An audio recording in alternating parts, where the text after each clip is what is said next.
السلام عليكم ورحمة الله تعالى وبركاته كسو دوادا موقال عصوب iyo maanta muuqaalkeena waxaan kaga hadli doonaa tobanka masaajida ugu quruxda badan adduunka Ramadaan Kariim masaajidu waxay tiiriyo udub dhexaad ba u yihiin diinteena iyo taariikhdeena islaamka waxayna noqotay astaanta islaamka meel kasto ay muslimiintu ku nool yihiin waxaana maanta isku soo aruuriyay liiska tobanka masaajida ugu quruxda badan adduunka daawasho wacan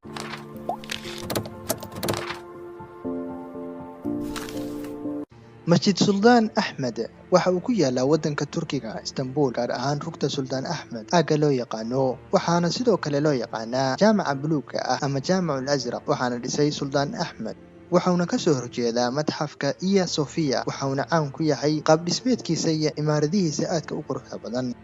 Masjid al-Hasan al-Thani oo ku yaala Maghrib ama Morocco waana masjidka ugu weyn wadankaas iyo kan sagaalaad ee adduunka waxaana caan ku yahay imaaradiisa aadka u dheer oo gaaraysa dherer ilaa 210 mitir una dhiganta 60 dabaq oo iskor saaran waxaana kor kaga xiran iftiin laser ah oo u jeeda xaggaas iyo Makka waxaana la dhameystiray dhismihiisa sanadii 1993 Masjid Sheikh Zayed Al-Kabir oo ku yaala Abu Dhabi waxa ku yaala magaalada Abu Dhabi waxaana deegaanka loo yaqaanaa masjidka weyn ama Masjid Sheikh Zayed waxaana lagu tiriyaa masaajida ugu badka weyn marka laga reebo goobaha biyaha ku xiran waxaana badkiisu dhan yahay 41.5 kun oo tir square marka laga reebo harooyin biyaha ku wareegsan waxaana masjidka ku tukan kara ilaa 7 kun oo qof hadii xagga dambena lagu daro waxa ku wada tukan kara ilaa 40 kun oo qof waxaana gaar ku yahay masjidkan inuu leeyahay afar qubiyo aad u dhaadheer iyo naqshad aan innaba caadi ahayn oo mideeda oo kale adduunka ku yartahay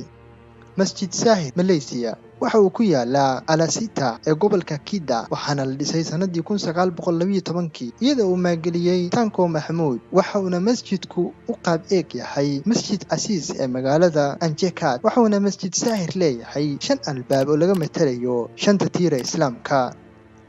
Masjid Faisal kuna yaala Pakistan masjidka Boqor Faisal ama Shah Faisal waxa uu ku yaalaa Islamabad Pakistan waxa uu kamid yahay masaajida ugu waaweyn uguna quruxda badan adduunka qaab dhismeedkiisa xataa goobta uu ku yaalo oo ah mid indhaha soo jeedanaysa waxaana naqshadeeyay masjidka injineerkii Turkiga ahaa ee Wadacad Dalakoy waxaana la furay sanadii 1987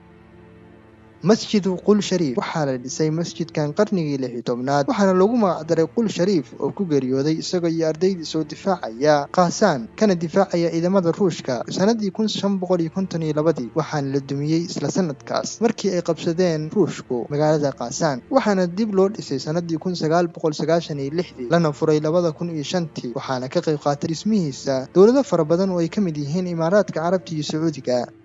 Masjid Sultan Qaboos Al-Kabir waxa uu ku yaalaa wadanka Oman waxaana amar ku bixiyay Sultan Qaboos Allah u naxariistay dhismihiisa sagaashanayadii ayaa waxa naqshadeeyay Maxamed Saalax Makiya gacanna ay kala geysatay shirkadda Quar Design waana masjid aad u weyn aadna u qurux badan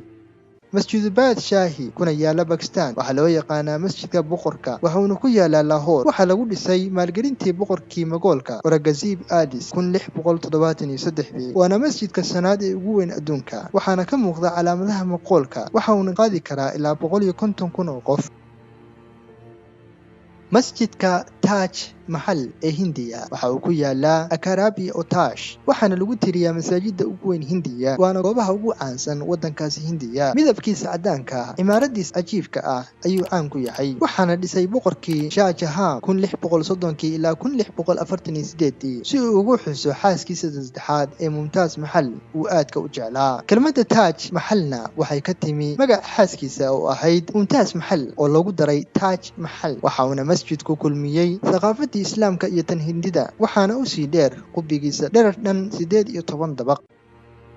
Masjid Sultan Umar Ali Saifuddin waa masjid boqoreed kuna yaala caasimada Brunei waxaana kamid yahay masaajida ugu quruxda badan guud ahaan qaaradda Aasiya iyo badda Atlantikada waana goobaha dalxiiska ee ugu caansan wadankaasi waxaana la dhisay sanadii 1958 waxaana tusaale u yahay imaaradiisa cusub ee islaamka maanta waxa laga dhisay masjidkan harag aan ku sameeyso ku garab taala wabiga Brunei waxaana dhismihiisa qayb kamid ah uu ka kooban yahay dahab waxaana masjidkan kulmiyay abdhismeedka Mogoolka iyo Talyaaniga fadlan ha ilmaamin inaad ku soo biidho channelkeena kana mid noqoto bahda dhanka kore ee nolosha mahadsanidin